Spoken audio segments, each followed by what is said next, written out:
Please welcome director, producer Brian White.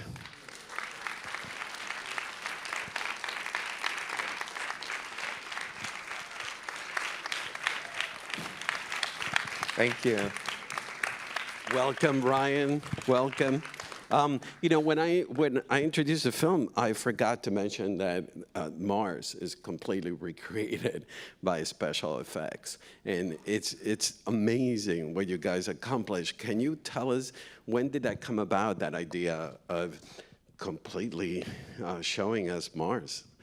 So the plan for this film was hatched. It's actually the only film I know the exact date when the idea was germinated, because it was March 12th of 2020. And I know that because the next morning we got an email telling us not to leave our homes. But that's when Film 45, which is Pete Berg's company, and Amblin, which is Spielberg's company, obviously, they pitched me the idea of making this film. And the question at that dinner on March 12th that I asked them was, like, is there a way to take the audience to Mars in a way that's never been done before, in a way that's totally photoreal and authentic? Because each of these rovers had 9 cameras on her, so we know exactly what each day of the journey looked like. And NASA keeps an incredible amount of data, so we know when the sun rose, when the sun set, how much dust was in the air on each day. And so Amblin said, we don't know if that's possible, but lucky for you, our best friends are Industrial Light and Magic, George Lucas's company, so you should get on the phone with them. And so we talked to Industrial Light and Magic, and they said, we've never done that before. Like, we've created Mars for many films, but it's been created around an actor that's usually in a desert in Utah or Nevada, but we've never built it from the ground up. But they loved the idea of the challenge of doing that. I think this was their first documentary way of doing visual effects, but they really savored the idea of doing it at photoreal, and so that's when it began, and it took years to create all of those visuals. Wow. I mean, and just to clarify, you know, films that have gone to Mars, you know, they have principal photography, and then they build the special effects on top of that.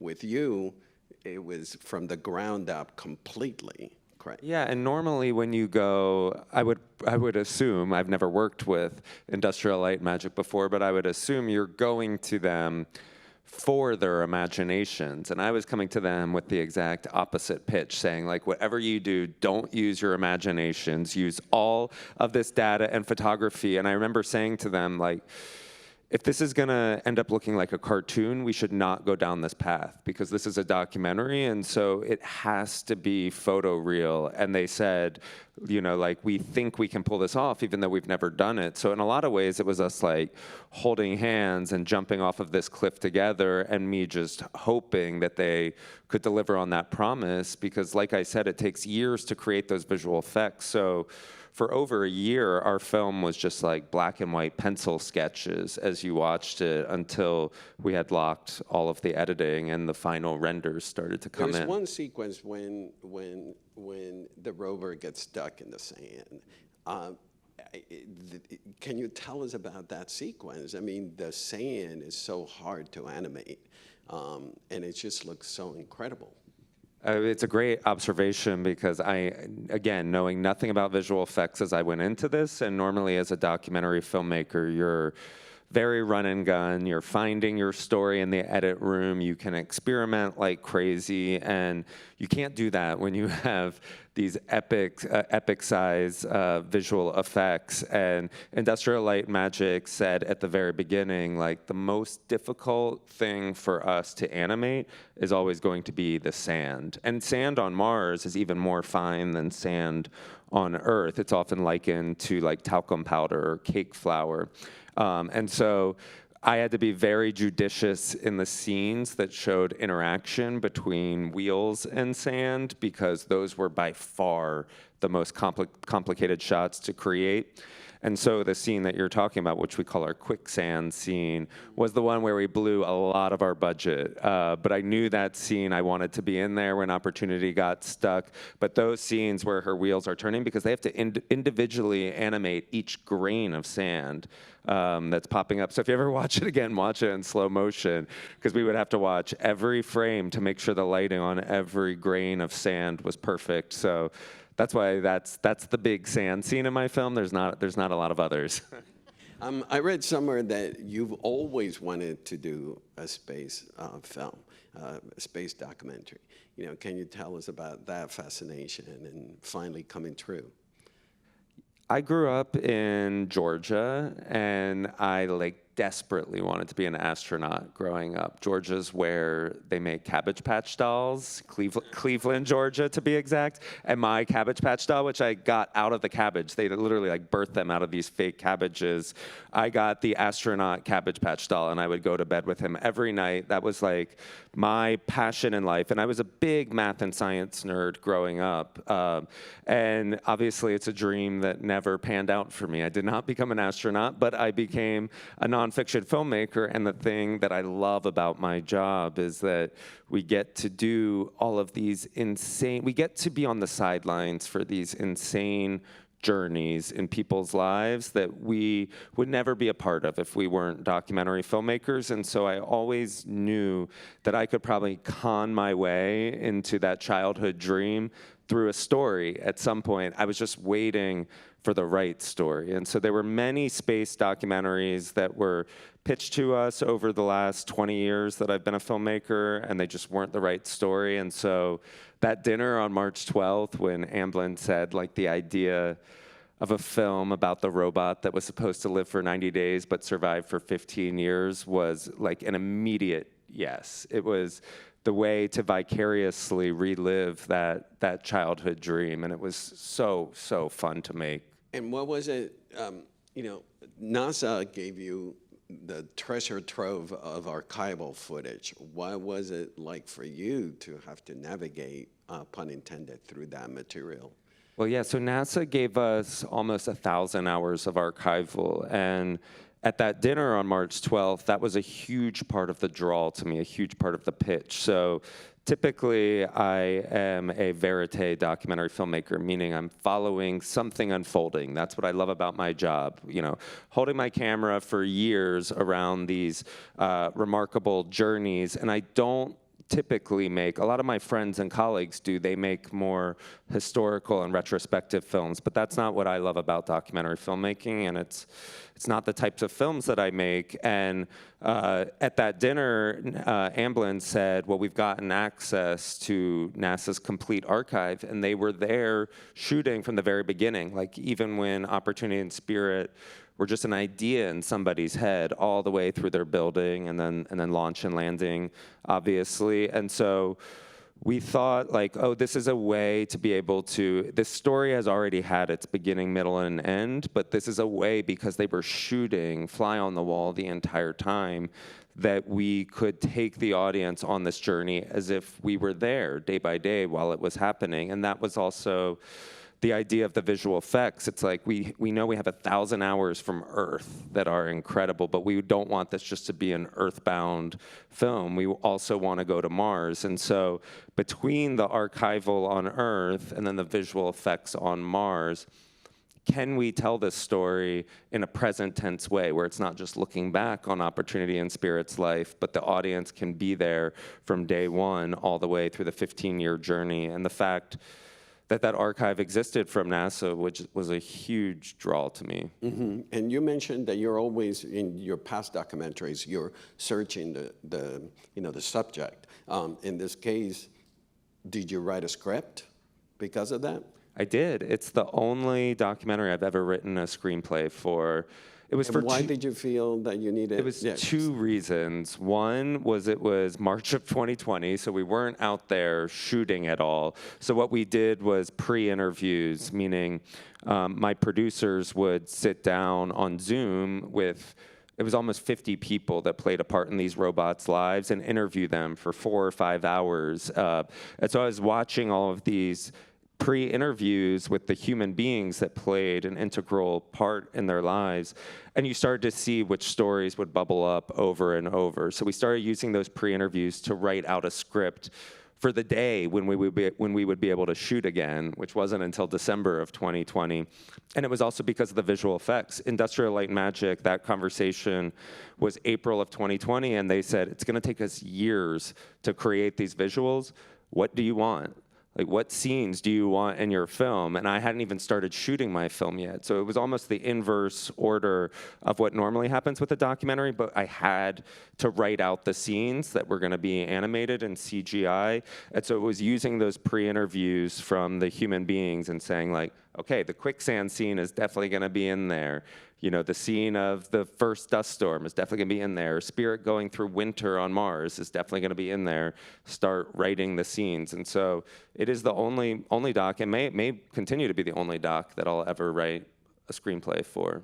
And you mentioned that thousands of people were involved in the mission. How did you, what criteria made you pick the people like Steve Quires and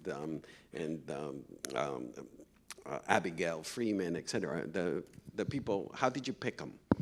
We thought that the biggest challenge was going to be the human beings when we began this film. Like, we knew that the log line of a robot that was supposed to live for 90 days survived for 15 years. That's a great log line. It's adorable. It's lovable.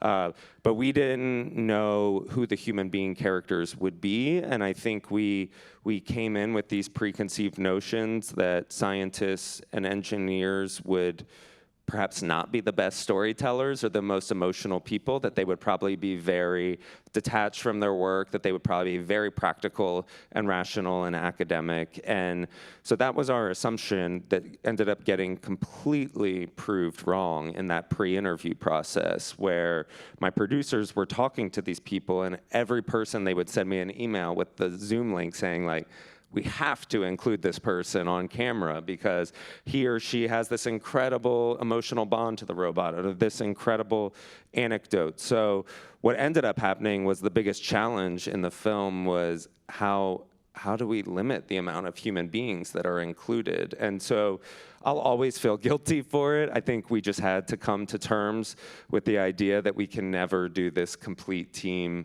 justice. And it became, there's 11 human being characters in my film, and those 11 were very carefully chosen. And they were chosen for many different reasons. There was no matrix to deciding, but a lot of what we thought about was, we always wanted to make a family-friendly film. We were not making a film for kids, and it wasn't gonna be a kids film, but we wanted parents to be able to invite their kids in to watch it, and we were very conscious of kids seeing themselves represented in this film. And so Vandy Verma, for instance, a woman from India who got a book on her 5th birthday about space exploration, never thought that a viable path for her in life would be becoming a NASA engineer, and now she drives a rover on Mars every day. The idea that a girl in India might see that story and gain inspiration from it and think, why can't I pursue that path if this woman did it as well? And so it was a lot about finding people from all different walks of life, making sure that the audience understood this isn't just Americans working on this film, and even the Americans, most of our characters, they were outsiders in some way. They came from small towns, or they will say they weren't particularly good at math and science growing up, but that they had this passion and they pursued it. And so we wanted young people watching the film to see faces that could inspire them and think, why not me?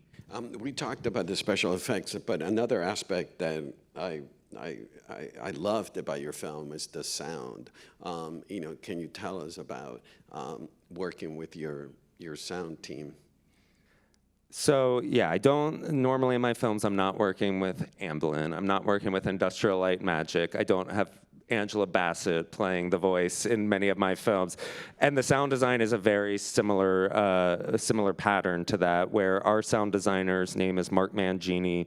He literally won the Oscar for Dune while we were making this film. And he also did Mad Max Fury Road, which maybe has the best soundscape ever in a film. He did the Star Trek films. He did Blade Runner 2049.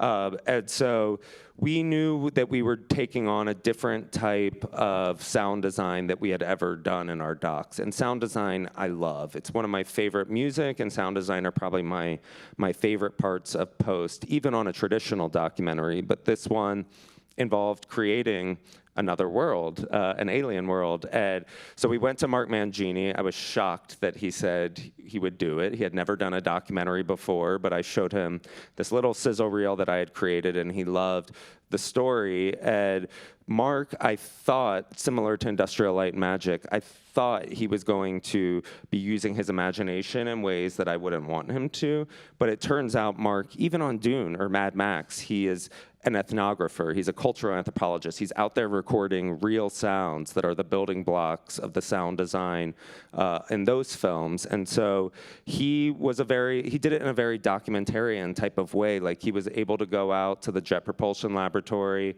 and record the test beds of the robots. So those are like the Earth replicas of Spirit and Opportunity. Right. NASA booted them up and allowed him to put microphones all over them and record those sounds. So all the sounds you hear in the film of our robots are the real sounds that those robots made, even though they were built in the late 90s. And then we were very lucky because Perseverance, which is the end of our film, she's the current, the latest rover on Mars. She was the first rover to have microphones on her. So for the very first time, while we were making the film, the very first recordings from Mars came down to Earth of what it actually sounds like on Mars. So again, it's something you probably wouldn't know watching my film, but if you ever rewatch it, like over black, at the beginning of the film, it says Amazon Studio Presents. That sound of the wind on Mars is literally the first recording ever sent down to Earth. It's the first time we ever heard Mars. And then Mark was able to use all the sounds that Perseverance has been sending down throughout her first year on Mars to build a soundscape for what it would actually sound like if you were there. Speaking of Angela Bassett, the Rover Diary is an integral part of the film. How did that come about? And tell us the genesis of the Rover Diary. I saw you had Angela here a couple of nights ago, right? I just saw a photo on your Instagram. I love her so much. Pretty amazing. I thought there's no way Angela Bassett is going to say yes to being in one of my documentaries, and she said yes right away. Time and time again, this happened with this film, and I think it's the log line. Like, people fall in love with it right away, and Angela was one of those people. I've often seen Angela described in our film as a narrator, and I want to say, like, no, Angela's not narrating. I didn't write those words that are in the film. I just came in for the last 15 minutes and was listening to her read those final diaries when Opportunity was in her final dust storm. Those were words written by NASA engineers at the end of every day in what's called the analyst notebook. And we used the analyst notebook to write the screenplay because they were present tense daily logs that had all of the emotion, all of the suspense, the drama, the sense of discovery written into them on a daily basis. And so as someone who's trying to tell a story day by day and not wanting you to feel like you're looking back at Opportunity's life, but you're actually with her, they became the biggest boon as a narrative device. And so I always, in my head, had Angela Bassett's voice from the very beginning. And it was 2 years of my production assistant, James Robinson, reading these diaries, and it was his voice to black and white pencil sketches. And so you really had to see the forest for the trees and the visuals, but also the sound. And Angela was the voice I always wanted, mostly because of how maternal her voice is. And these diaries were written with such love that I wanted a voice that could hold that love. And when she said yes to doing it, we recorded with her over the course of 2 days. Mark Mangini, our sound designer, said, what if we record Angela differently than we've recorded everyone else? So our interviewees are coming from a more traditional documentary style of recording, where they're like talking out stereo from the front of a theater. Angela, when she was recording, she had microphones all around her. So in front of her, which someone that's doing voiceover typically has just those microphones in front of you, but they were also to the side of her and behind her. And so he was able to record her in a 360-dimensional way. So when you hear it in a theater like this, Angela's coming from everywhere, where opposed to the interviewees are coming from the front. And that was a really deliberate filmmaking technique to make us, the audience, feel like she is almost within us. She encompasses the entire story. Fantastic. The songs, how I woke up this morning to Rome, the B-52s, how, those were the wake-up calls, but you had thousands of wake-up calls. How did you pick the ones that you put in the film? Yeah, we had, so 2 rovers supposed to live for 90 days. That would be 180 wake-up songs was supposed to be the maximum. Ended up, one lived for almost 7 years, one lived for almost 15 years, so it was thousands of wake-up songs to choose from in the end. And we got this like old PDF from NASA at the very beginning that had a list of the first couple years. But when you're talking about thousands of songs, you basically have a choice of any song from music history. Almost every famous song was played at one point as a wake-up song. And what I had to resign myself to at some point was that I couldn't pick my favorite songs. If a song was found in the archival in a scene, a great example, and I do love this song, and it's a testament to the song that I can still listen to it because I've heard it, hundreds of thousands of times at this point, is the scene with ABBA's SOS. We didn't know. It's not like NASA's 1,000 hours of footage come with labels saying like, this is Soul 18 of Spirit, and you're gonna hear ABBA's SOS. Like a team of dozens, going down to college interns, watch down this footage second by second, and they would find these needles in a haystack. And ABBA's SOS is a great example of that, where someone just happened to be watching, your boring regular day in mission control, and then saw someone fire up the MP3 of ABBA's SOS and play it and watch, frowns turn upside down as the course of the song was playing. And so we have 7 wake-up songs in our film, and I have to say, those were our top 7 choices. This has never happened in any of my films, where you go to these record labels, and I've made a Beatles film before, and we have Here Comes the Sun in this film. I know how hard it is to license Beatles music. They are the hardest band, and then our music supervisor said, the second hardest band is ABBA. So manage your expectations. And we were prepared to have to swap these songs out because they were the most difficult songs to license. And all 7 songs that we picked got licensed. And I think it's because it's a very different pitch when you're calling up Sony or Universal Music and you're saying, like, we want to use Here Comes the Sun in our film because we love that song and we think it fits. It's very different when my producers can call them up and say, like, do the Beatles know, or does ABBA know that their song was used in a moment of crisis when a robot wouldn't wake up and was used in this moment of despair by these human beings? It made the ears perk up in a way that isn't typical in music licensing, and made the record labels take it to those bands. And so, yeah, all 7 in the film were our top choices. There's even a couple of those songs that I don't even love as a listener, but they were so important to the story. So it always came down to like which 7 played the most integral story role, and those were the ones that we picked in the end. And then you add also the score, which is by Blake Neely. Tell us about working with Blake on the score. Well, Blake and I have worked together, I think, on my last almost 10 films together. So Blake, like Mark Mangini, he doesn't really do documentary that often, but he's done all of my documentaries. He does a lot of scripted television and Hollywood films.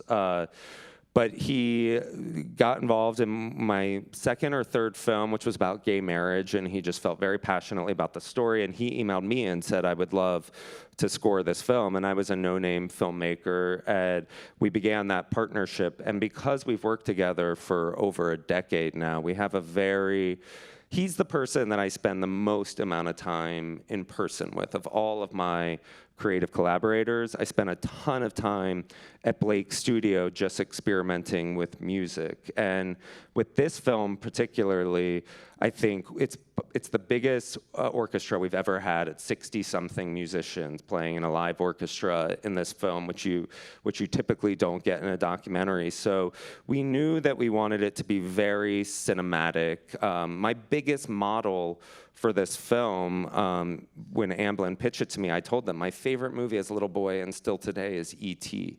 And this film, even though it's a documentary and I didn't make up this story, is a very similar narrative trajectory to that. So Blake and I would often talk about that sort of journey with a non-human character that you want the audience to bond with. And it was really fun because it was me and Blake, our composer, and Mark Mangini, our sound designer, doing this dance that we had to figure out over the course of years. And the final sort of thought that we went with was like, Mark's job as the sound designer is to make you believe the robots. That's all real sound from the robots. That's all real sound from Mars. And Blake's job is to make you love the robots, fall in love with them. And so Blake's job as the composer was all about feeling, where Mark's job was all about authenticity, and we were constantly doing this dance to find that perfect balance, which was really, really, creatively, was really fulfilling. And speaking of emotions, the last, the launch of Persevere in 2020 is so inspirational and so moving. Tell us about shooting that whole sequence of Perseverance. Yeah, so that was July of 2020, so when Perseverance launched, and she landed February of 2021. So the first frame of footage I ever shot for this film was Perseverance's launch. So the end of my film was the first thing I shot, and we were begging NASA, because it was the height of COVID, it was summer of 2020, we were begging them to allow us to go to Kennedy Space Center to film that launch, and it was incredible. I mean, it's the only launch I've ever been to, so I don't know what it's like to be there with thousands of other people in these triumphant launches. This was virtually empty. So we were watching a launch. There was very few people on campus during that. Even the people on my film who had built Perseverance weren't allowed to go because of the strict COVID regulations. But that was the first thing that we shot, because we were begging NASA, like, we think this is going to be the end of our film, and if we miss this, we've missed the ending. And there actually was a version of our film at one point where we didn't include that scene, where the film ended with Opportunity dead on Mars, Angela Bassett saying, "Good night, Opportunity, well done," which is the final rover diary. The camera panned up to the Mars sky. It was beautiful. But we showed it to an audience, and it was just like sobbing. And then the credits rolled, and it was like, we can't do this to people. Like, it is very sad to say goodbye to Opportunity. I hope it is, at least. But like, this story is one of hope, and it is a relay race. It is a handing off of the baton from rover to rover and human being to human being. And these are missions that will long outlast us that live on Earth. The seeds that were planted by these missions, we will never get to live to see the day of what's going to happen because of that, or what we discover about the past of Mars, or human beings that will go to Mars maybe in our lifetimes. And so we felt like there needed to be an ending that showed that type of circle of life that we would often talk about in the edit room. And so being there when Perseverance launched, if you guys can ever go, I don't know if anyone in here has ever gone to a launch at Kennedy Space Center. I mean, I know I'm a space geek, but I think even if you're not, is one of the most amazing moments of my entire life. You feel it throughout your body, the rumbling. It is so loud and visceral, and it was the best way to capture, for me, that little kid that wanted to be an astronaut, the enthusiasm to kick off this film, even though it was going to be the ending and not the beginning. Speaking, you mentioned enthusiasm and geeks. Watching your documentary, everybody involved in the people in the launch are like so inspirational. They're like so jazzed and excited. Did you find that was all across the board? Everybody at NASA is like super pumped and, inspirational? It was, like I said, I grew up as a nerd. I went to a math and science school. It was cool at my school growing up to be smart. And so I have, one of my best friends from growing up is an astrophysicist. And so I glamorize that type of intelligence and nerdiness. And it's rare that you get to make a documentary that can do that can, create rock stars out of these nerds. And it's been, I have to say, one of the most fun parts of making this film has been, we came out of COVID. We actually got to do film festivals with this film. We've gotten to do theatrical screenings. I'm going to one in LA this afternoon where 3 of the engineers will be there. And Bill Nye. And Bill Nye is moderating. Not Bill Nye living, but Bill Nye, the math. The science guy. The science guy. But getting to watch these engineers and scientists, I took Steve Squires to Telluride, and then we took Kobe Boykins and Becca, the young woman whose grandma had Alzheimer's, to Toronto, and getting to watch them at the film festival, be anonymous before the film plays, and then after the film starts playing, people running up to them on the streets and wanting photos just like they want with the actors or actresses that are in those towns. I mean, these people are heroes, right? They are getting to do things with their lives every day that we as children dream of, right? For whatever reason, as we become adults, I think a lot of us lose that sense of wonder and awe, and these are human beings that get to do that every day. And so I think for your average film festival goer, someone on the streets of Toronto getting to have a conversation with Becca or Kobe or Steve on the street has been really exciting in a way where they are treated like movie stars or rock stars, which I've loved watching.